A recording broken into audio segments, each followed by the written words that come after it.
Lugupeetud minister, mina sain teilt vastuseks majanduskasvu küsimuse kohta ainult virinat raskete olude üle.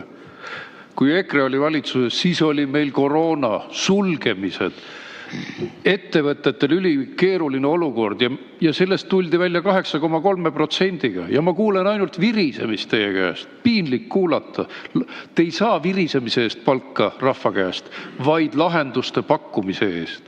Ja kui ma vaatan, et teil ähvardab majanduslangus juba nende gigantsete subsiidiumide tõttu, mida te rohepöördesse uputate, küll 70 miljonit aastal 2025, siis 14 miljardit üleminemiseks taastuvenergeetikale, 14 miljardit. See on ebanormaalne ja teil ei ole ühtegi lahendust, ma näen. Ja aga ma tahaks teada, kas teil mingigi idee on majanduskasvuks, et see kidumine lõpetada, mida te 15 aastat olete pakkunud meile?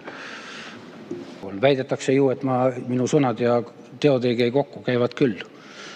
Ja nii minu tõde ei sõltu minu istekohast, vaid minu ettevalmistust ja südametunnistust. Aitäh!